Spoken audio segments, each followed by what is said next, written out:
பொருளாதார வளர்ச்சியில் பெண் தொழிலாளர்களின் எண்ணிக்கையில் மோட்டார் வாகன உற்பத்தி, ஆயத்த ஆடைகள் மற்றும் தோல் பொருட்கள் உற்பத்தியிலும் முதலிடம் என்று தமிழ்நாட்டை இந்தியாவிலேயே முன்னணி மாநிலமாக நிலைநிறுத்திய மாண்புமிகு முதலமைச்சர் அவர்கள் சமூக நீதியிலும் மாநில உரிமையிலும் மற்ற மாநிலங்களை வழிநடத்தும் தலைவராகவும் திகழ்ந்து கொண்டிருக்கிறார். இப்படிப்பட்ட ஆகச்சிறந்த தலைவரின் வழியில் அயராது உழைக்கும் மாண்புமிகு பொதுப்பணி மற்றும் நெடுஞ்சாலைத்துறை அமைச்சர் அவர்களின் மக்கள் பணிகளின் தொகுப்பு.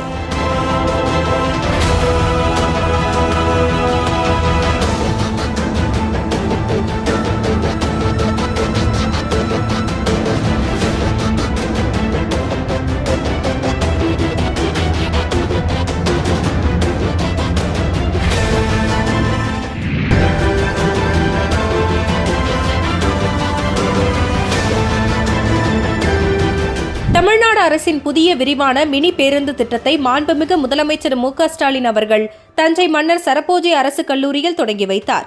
அதனைத் தொடர்ந்து திருவண்ணாமலை மாவட்டம் அண்ணா நுழைவாயில் அருகில் உள்ள ஈசானிய மைதானத்தில் 5 புதிய வழித்தட மினி பேருந்துகள் மற்றும் 25 மாற்றியமைக்கப்பட்ட வழித்தட மினி பேருந்துகள் சேவை துவக்க விழாவில் பங்கேற்று மினி பேருந்துகளின் சேவைகளை துவக்கி வைக்க வருகை தந்த பொதுப்பணி மற்றும் நெடுஞ்சாலைகள் துறை அமைச்சர் ஏவ வேலு அவர்களுக்கு மேளதாளங்கள் முழங்க உற்சாக வரவேற்பு அளிக்கப்பட்டது.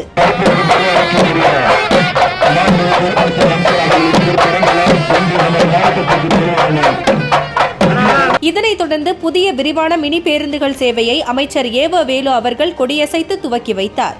இந்த மினி பேருந்து சேவைகள் மூலம் கிராமங்கள், குக்கிராமங்களில் உள்ள பொதுமக்கள், பள்ளி கல்லூரி மாணவர்கள், விவசாயிகள், முதியவர்கள் என்று பலரும் பயன்பெறுவர். இதனைத் தொடர்ந்து திருவண்ணாமலை மாவட்டத்தில் அனைத்து துறை திட்டங்கள் அடங்கிய நாடு போற்றும் 4 ஆண்டு தொடரட்டும் இது பல்லாண்டு என்ற திராவிட மாடல் ஆட்சியின் 4 ஆண்டு சாதனை மலர் புத்தகத்தை பொதுப்பணி மற்றும் நெடுஞ்சாலைத்துறை அமைச்சர் ஏவ வேலு அவர்கள் வெளியிட மாவட்ட ஆட்சித்தலைவர் தர்பகராஜ், நாடாளுமன்ற உறுப்பினர்கள் CN அண்ணாதுரை, MS தரணிவேந்தன் ஆகியோர் பெற்றுக் கொண்டனர். திருவண்ணாமலை மாநகராட்சிக்குட்பட்ட எடப்பாளையம் ஏரியை சீரமைக்கும் பணி நடைபெற்று வருகிறது. இந்த பணியை பொதுப்பணி மற்றும் நெடுஞ்சாலைகள் துறை அமைச்சர் ஏவ வேலு நேரில் பார்வையிட்டு ஆய்வு மேற்கொண்டார்.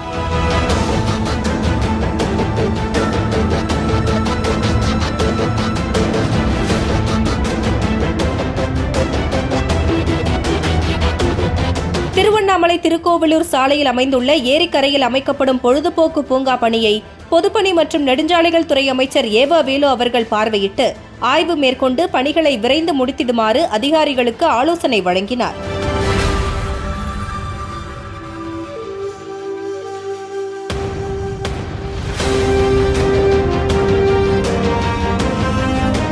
கள்ளக்குறிச்சி மாவட்டம் தியாகதுர்கத்தில் இருந்து மாவட்டத்தின் பல்வேறு வழித்தடங்களுக்கு விரிவான மினி பஸ் சேவையை பொதுப்பணிகள் மற்றும் நெடுஞ்சாலைகள் துறை அமைச்சர் ஏவ வேலு அவர்கள் கொடியசைத்து தொடங்கி வைத்தார்.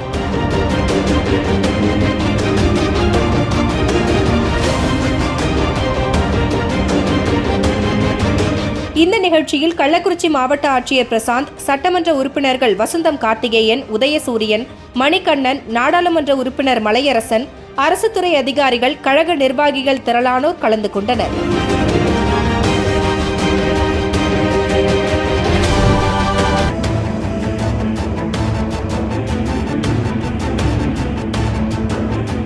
திருப்பத்தூர் புதிய பேருந்து நிலையத்தில் விரிவான மினி பஸ் திட்டம் துவக்க நிகழ்ச்சி நடைபெற்றது.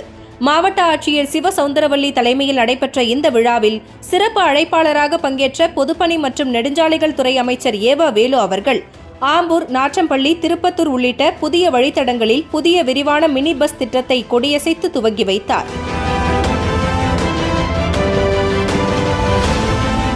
இந்த நிகழ்ச்சியில் திருவண்ணாமலை நாடாளுமன்ற உறுப்பினர் CN அண்ணாதுரை, ஜோலார்பேட்டை சட்டமன்ற உறுப்பினர் தேவராஜ், திருப்பத்தூர் சட்டமன்ற உறுப்பினர் நல்லதம்பி, ஆம்பூர் சட்டமன்ற உறுப்பினர் வில்வநாதன் மற்றும் போக்குவரத்து துறை அதிகாரிகள், திமுக நிர்வாகிகள் பலரும் கலந்து கொண்டனர். நவீன தமிழ்நாட்டின் சிற்பியான முத்தமிழ் அறிஞர் கலைஞரின் திருவுருவச் சிலை தமிழ்நாடு எங்கும் நிறுவப்பட்டு மாண்புமிகு முதலமைச்சர் அவர்களால் திறந்து வைக்கப்பட்டுக் கொண்டிருக்கிறது. அந்த வகையில் திருப்பத்தூர் மாவட்ட பகுதியிலும் முத்தமிழ் அறிஞர் கலைஞர் அவர்களின் திருவுருவச் சிலை நிறுவப்பட்டுள்ள நிலையில் அங்கு நடைபெற்று வரும் பணிகளை மாண்புமிகு பொதுப்பணித்துறை அமைச்சர் ஏவ வேலு அவர்கள் ஆய்வு மேற்கொண்டார். மேலும் திருப்பத்தூர் மாவட்டம் மண்டலவாடி பகுதியில் மாண்புமிகு தமிழ்நாடு முதலமைச்சர் அவர்கள் தலைமையில் அரசு நலத்திட்ட உதவிகள் வழங்கும் விழா நடைபெற உள்ள நிலையில் விழா நடைபெறும் இடத்தையும் அதற்கான முன்னேற்பாடு பணிகள் குறித்தும் தமிழ்நாடு பொதுப்பணித்துறை நெடுஞ்சாலைத்துறை அமைச்சர் ஏவ வேலு அவர்கள் பார்வையிட்டு பல்வேறு ஆலோசனைகளை வழங்கினார். திருப்பத்தூர் மாவட்ட வர்த்தக சங்க நிர்வாகிகள் பதவியேற்பு விழா நடைபெற்றது. இதில் தமிழ்நாடு பொதுப்பணித்துறை மற்றும் நெடுஞ்சாலைகள் துறை அமைச்சர் ஏவ வேலு அவர்கள் பங்கேற்று புதியதாக பதவியேற்ற வர்த்தக சங்க நிர்வாகிகளுக்கு சால்வை அணிவித்து வாழ்த்து தெரிவித்தார். விக்ரமராஜா சங்கம் உருவாவதற்கு பின்னணியில் இருந்து செயல்பட்டவர்களுள் நானும் ஒருவன் என்றும், வெள்ளையன் தலைமையில் நடைபெற்ற வர்த்தக சங்கத்தினர் அதிமுக ஆட்சியில் போராட்டத்தில் ஈடுபட்டதற்காக அவர்கள் சிறையில் அடைக்கப்பட்டதாகவும், அப்பொழுது எதிர்க்கட்சியில் இருந்த நாங்கள் அவர்களுக்கு ஆதரவாக கேள்வி எழுப்பியதாகவும் தெரிவித்தார்.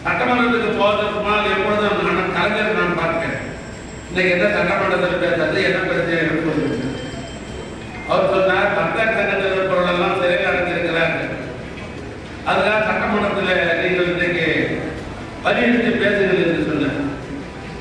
அடியான் சட்டமன்றத்தில் இப்படி வர்த்தகர் என்பவர் நாட்டு மக்களுக்கு தேவை, அவரோட அங்கம். அவரை காலகட்டத்தில் சிறையில் அடைத்து வைப்பது என்பது இது தவறான கொள்கை. அவருடைய உரிமைக்காக போராடி இருக்கிறார்கள். அரசு அதை புரிந்து கொண்டு அவங்க என்ன உரிமை கேட்கிறார்கள், என்ன முடியுமோ, விதிகளுக்கு உட்பட்டிருக்கிறது, அரசாங்கத்தை என்ன செய்ய முடியுமா அவரை செய்ய வேண்டிய மொழியை அவரை சிறையில் அடைப்பது எந்த விதத்தில் நியாயம் கிடையாது என்று ஏறத்தாழ அரை மணி நேரம் நான் வாதாடினேன். அப்பொழுது அம்மையார் இருந்தார்கள். உடனே அம்மையார் என்ன சொன்னாங்கன்னு சொன்னால், பேரவைத் தலைவர் நாளை முக்கிய உட்கார்ந்தார். நான் உட்கார்ந்தேன். நான் தொடர்ந்து வர்த்தகர்களுக்காக நான் சட்டமன்றத்தில் பேசிக்கொண்டே இருக்கேன். அதனுடைய விளைவாக கடைசியாக காவல்துறை நண்பர்களை வைத்துக் கொண்டு சட்டமன்றத்திலிருந்து தூக்கி போட்டார். என்னோட கிட்டத்தட்ட 10 சட்டமன்ற உறுப்பினர்கள் என்னோட தொடர்புடுத்த கழக நண்பர்களை சட்டமன்றத்திலிருந்து தூக்கி போட்டார்கள். இது பத்திரிகை செய்திருக்கிறது. இன்றைக்கும் சட்டமன்ற குறிப்பில் இருக்கிறது. இந்த நிகழ்வில் திருவண்ணாமலை நாடாளுமன்ற உறுப்பினர் CN அண்ணாதுரை, ஜோலார்பேட்டை சட்டமன்ற உறுப்பினர் தேவராஜ், திருப்பத்தூர் சட்டமன்ற உறுப்பினர் நல்லதம்பி, ஆம்பூர் சட்டமன்ற உறுப்பினர் வில்வநாதன் மற்றும் வர்த்தக சங்க நிர்வாகிகள் மற்றும் உறுப்பினர்கள் பங்கேற்றனர்.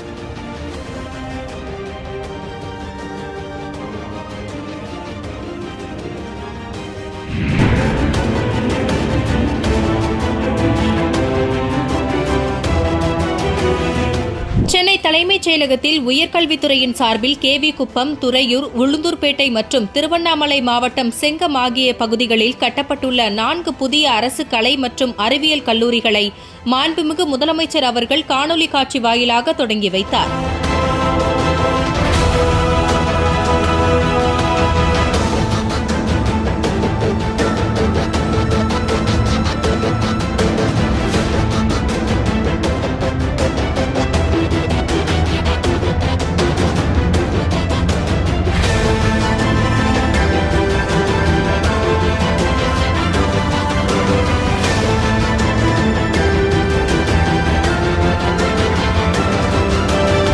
தொடர்ந்து வேலூர் மாவட்டம் சேர்க்காட்டில் அமைந்துள்ள திருவள்ளுவர் பல்கலைக்கழகத்தில் ரூபாய் 36 கோடியே 18 லட்சம் செலவில் கட்டப்பட்டுள்ள கல்விசார் கட்டடம், துணைவேந்தர் உள்ளிட்ட பணியாளர்களுக்கான குடியிருப்புகளையும் முதலமைச்சர் காணொலி மூலம் தொடங்கி வைத்தார்.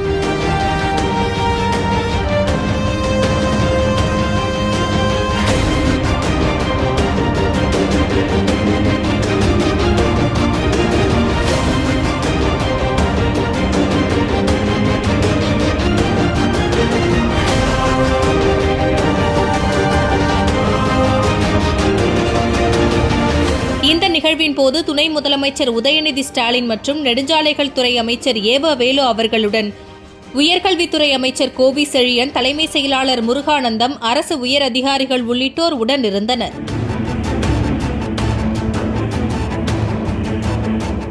சென்னை தெற்கு மாவட்ட திமுக சார்பில் முத்தமிழறிஞர் கலைஞரின் 102வது பிறந்த நாளையொட்டி மூத்தவர்களை அரவணைத்த முடிசூடா இமயம் என்ற பெயரில் 2000 முதியோருக்கு நலத்திட்டங்கள் வழங்கும் நிகழ்வு நடைபெற்றது. மாவட்ட செயலாளரும் மருத்துவம் மற்றும் மக்கள் நல்வாழ்வுத்துறை அமைச்சருமான மா. சுப்பிரமணியன் தலைமையில் நடைபெற்ற இந்த நிகழ்ச்சியில் பொதுப்பணி மற்றும் நெடுஞ்சாலைகள் துறை அமைச்சர் ஏவ வேலு அவர்கள் கலந்து கொண்டு தலா 5 கிலோ அரிசி, உயர் ரக போர்வை உள்ளிட்ட தொகுப்பை 2000 முதியோருக்கு வழங்கினார்.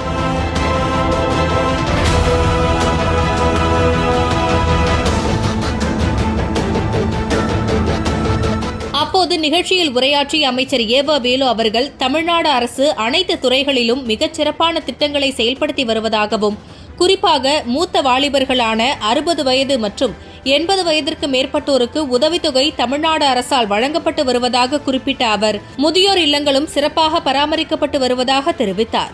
மேலும் மூப்புத்தன்மையுடன் இளமையாக இருந்தவர்கள் 2 என்றும், ஒன்று தந்தை பெரியார், மற்றொருவர் முத்தமிழறிஞர் கலைஞர் என்று தெரிவித்த அமைச்சர் ஏவா வேலு அவர்கள், மூத்த குடிமக்களுக்கு உரிய மருத்துவமனை சைதாப்பேட்டையில்தான் உள்ளதாகவும், மருத்துவரை காண கால்கடுக்க நின்று கொண்டிருந்த நிலையை மாற்றி மக்களை தேடி மருத்துவம் அளிக்கக்கூடிய திட்டத்தை கொண்டு வந்தது திராவிட மாடல் அரசுதான் என்றும் தெரிவித்தார். கலைஞர் காப்பீட்டு திட்டம் என்ற ஒரு அற்புதமான திட்டத்தை இந்தியாவிலே முதலாக கொண்டு வந்தவர் அண்ணன் கலைஞர் அவர்கள். அது வந்த உடனே எந்த ஆஸ்பத்திரியும் காடத்தை கொண்டு காட்டினாக்கா வைத்தியம் தான். அது ஆற்று விஷயமா இருந்தாலும் சரி, அது கிட்ட பிரச்சனையா இருந்தாலும் சரி, உயிர் காக்கிற அத்தனை மருத்துவமும் ஏழைக்கு கிடைச்சது அவர் ஆட்சி காலத்தில் தான். மக்களை தேடி மருத்துவங்கிற ஒரு அற்புதமான திட்டம். திராவிட மாடல் ஆட்சியில் தமிழ்நாட்டுடைய முதலமைச்சருடைய எண்ணத்தை மக்கள் தேடி மருத்துவம் ஒரு அற்புதமான திட்டத்தை நம்ம வீட்டுக்கு வந்து டாக்டரை கையை முடிச்சு, உனக்கு என்னப்பா பிபியா, இந்த மாத்திரை, என்ன உடம்புக்கு இந்த மாத்திரை, ஆக இப்படிப்பட்ட அற்புதமான திட்டத்தை மக்கள் நல்வாழ்வுத்துறை போன்ற இப்படி பல திட்டங்களை சொல்லலாம். என்னுடைய அன்பு சகோதரர்களே, சகோதரிகளே, தாய்மார்களே, மூத்த வாலிபர்களே, சிறியங்கள் சிறியங்கள் சிறியங்கள், அதுதான் உங்களுடைய வாழ்க்கையை நெடுநாளைக்கு கொண்டு போகும் என்று சொல்லி இந்த நிகழ்ச்சியில் சைதை மேற்கு பகுதி செயலாளர் கிருஷ்ணமூர்த்தி, கிழக்கு பகுதி செயலாளர் துரைராஜ், மாவட்ட துணை செயலாளர் பாலவாக்கம் விஸ்வநாதன் மற்றும் மாவட்ட நிர்வாகிகள் பலர் உடனிருந்தனர். சென்னை நுங்கம்பாக்கத்தில் உள்ள வள்ளுவர் கோட்டம் 80 கோடி ரூபாய் செலவில் புனரமைக்கப்பட்டு மாண்புமிகு முதலமைச்சர் அவர்களால் திறப்பு விழா காணும் நிலையில் முன்னேற்பாடு பணிகள் குறித்து பொதுப்பணி மற்றும் நெடுஞ்சாலைகள் துறை அமைச்சர் ஏவா வேலு அவர்கள் நேரில் பார்வையிட்டு ஆய்வு மேற்கொண்டார்.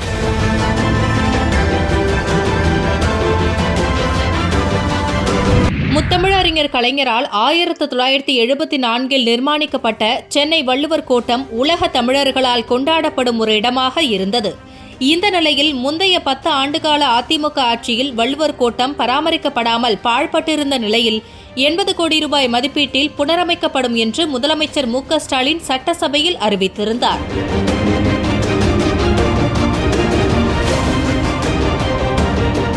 அதன்படி பொதுப்பணித்துறை சார்பில் 1548 இருக்கைகளுடன் அதிநவீன வசதிகளுடன் குளிரூட்டப்பட்ட பிரம்மாண்டமான ஐயன் வள்ளுவர் கலையரங்கம் மேம்படுத்தப்பட்டுள்ளது. முத்தமிழறிஞர் கலைஞரின் உரை விளக்கத்துடன் 1330 திருக்குறள்களையும் கொண்ட குறள் பலகைகள் அமைக்கப்பட்டு ஓவியங்களுடன் புதிய வடிவம் பெற்றுள்ளது. 100 பேர் அமரும் வசதியுடன் திருக்குறள் ஆய்வரங்கம் மற்றும் ஆராய்ச்சி நூலகம், இலக்கிய விவாதங்கள், ஆவணப்பதிவு மற்றும் கல்வி ஆராய்ச்சிக்கு பயன்படும் வகையில் புதுப்பிக்கப்பட்டுள்ளது. 27,000 சதுர அடி பரப்பில் தரைநிலை, தரையின் கீழ் நிலப்பகுதிகளில் 162 கார்கள் வரை நிறுத்துவதற்கான வசதிகளும் ஏற்படுத்தப்பட்டுள்ளது.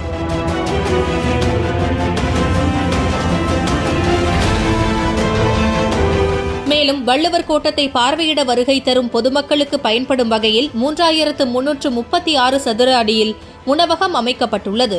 அதனுடன் திருவள்ளுவர் சிலையை நோக்கி பார்வையாளர்கள் தடையின்றி செல்வதற்கு வசதியான மூடிய நடைபாதையுடன் கூடிய வேயா மாடம் ஏற்படுத்தப்பட்டுள்ளது.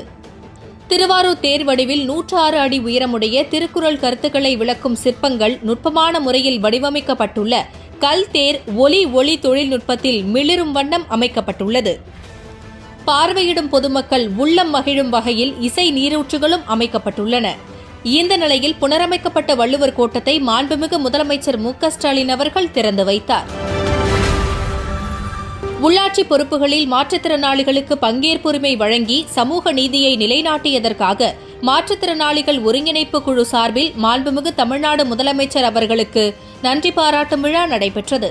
புனரமைக்கப்பட்ட ஐயன் வள்ளுவர் கலையரங்கத்தின் முதல் நிகழ்ச்சியாக நடைபெற்ற இந்த விழாவில் மாண்புமிகு பொதுப்பணித்துறை அமைச்சர் ஏவா வேலு உள்ளிட்ட அமைச்சர் பெருமக்கள், எம்பிக்கள், கழக நிர்வாகிகள் பலரும் கலந்து கொண்டனர்.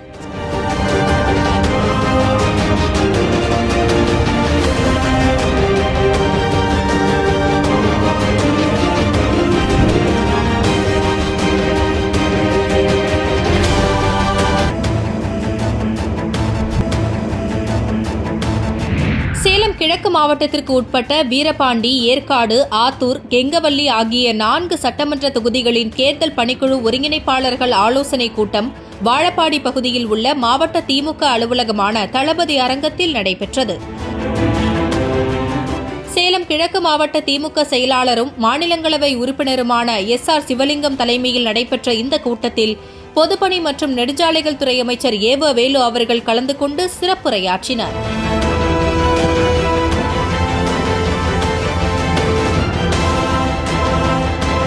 அப்போது பேசிய அமைச்சர் அவர்கள் ஒவ்வொரு வாக்குச்சாவடிகளிலும் உள்ள வாக்குச்சாவடி முகவர்கள் உள்ளிட்ட அனைத்து நிர்வாகிகள் மற்றும் சார்பு அணி நிர்வாகிகளுடன் இணைந்து தேர்தல் பணியை பிரித்துக் கொண்டு பணியாற்றினால் வரும் சட்டமன்ற தேர்தலில் 100% வெற்றி பெறலாம் எனவும் மாவட்டத்தின் 11 தொகுதியும் வெற்றி பெற தீவிரமாக பணியாற்றிட வேண்டும் என்றும் தெரிவித்தார். தலைவர் என்ன சொல்றாருன்னா, நீங்க 30% நீங்க உறுப்பினர் சேர்த்தா போதும்னு சொன்ன உடனே ஒரே வீட்டில் நாம, ஏன்னா அந்த பழக்கம் நமக்கு உண்டு, ஒரே திமுக வீட்டில் 10 பேர் 5 பேர் இருப்பாங்க, மொத்த பேரை சேர்த்துருவோம் நாம. தலைவர் அதை சொல்லலை. நீ 300 வீட்டுக்கும் போகணும், ஒரு வீட்லையும் உட்காரணும், அரசு திட்டங்கள்லாம் வந்துதான் கேட்கணும். மேலும் ஒவ்வொரு வீட்டிற்கும் சென்று அரசின் திட்டங்களை எடுத்துரைத்து வாக்கு சேகரிக்க வேண்டுமென கூறிய அமைச்சர் 2026ஆம் ஆண்டு தலைவர் மு.க.ஸ்டாலினை மீண்டும் முதலமைச்சராக ஆக்கிட தற்போது முதலே பணியாற்றிட வேண்டும் என்று கேட்டுக்கொண்டார்.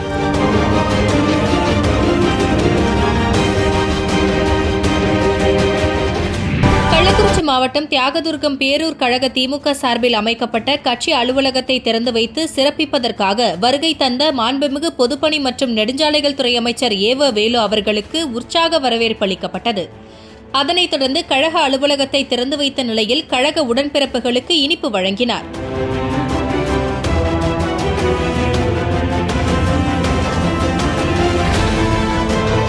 மேலும் அமைச்சர் அவர்களுக்கு அங்கு இருந்த நரிக்குறவர்கள் அமைச்சரை வரவேற்கும் விதமாக ஊசி பாசிமணி மாலையை அணிவித்து மகிழ்ந்தனர்.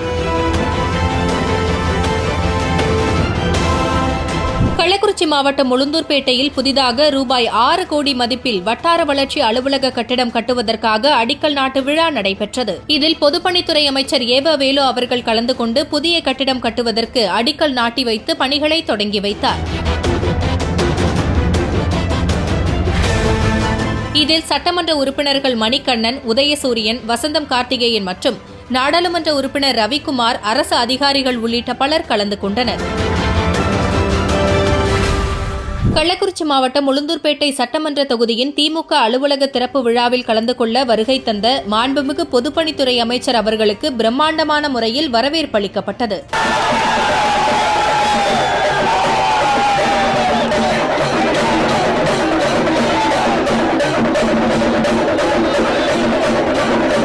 தொடர்ந்து கழக அலுவலகத்தை பொதுப்பணித்துறை அமைச்சர் ஏவ வேலு அவர்கள் திறந்து வைத்தார்.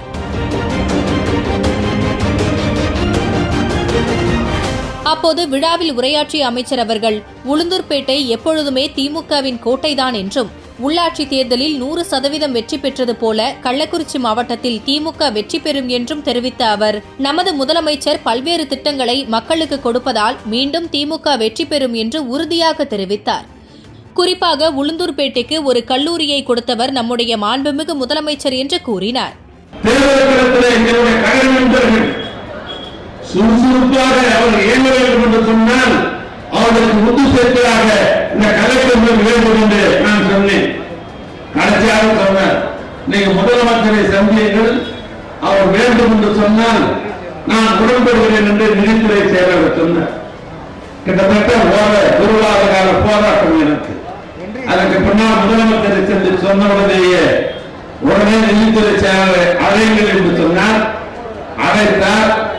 எப்படி ஒரு திருமண வீட்டிற்கு போனால் மாப்பிள்ளைக்கு எப்படி தோழமையாக ஒரு உருவாகணும், அதே போல நான் உளுந்தூர்பேட்டை கல்லூரிக்கு போன கேட்டதான் உடனே அவர் கொடுப்பதற்கு இசையத்தன்மையுடனேயே அடுத்து சொன்னேன், உளுந்தூர்பேட்டைக்கு ஒன்று தாருங்கள், நான் பிறந்த திருவண்ணாமலை மாவட்டத்தில் இருக்கிற செங்கத்துக்கு ஒன்று தாருங்கள் என்று நான் கேட்டேன். ஆக உளுந்தூர்பேட்டையை ஒட்டித்தான் செங்கல் வந்தது. ஆனா என்ன தெரிகிறது என்று சொன்னால், செங்கல் உளுந்தூர்பேட்டை எப்படி பிரிக்க முடியாதோ கள்ளக்குறிச்சி திருவண்ணாமலை மாவட்டத்தில் இது யாரும் பிரித்து பார்க்க முடியாது.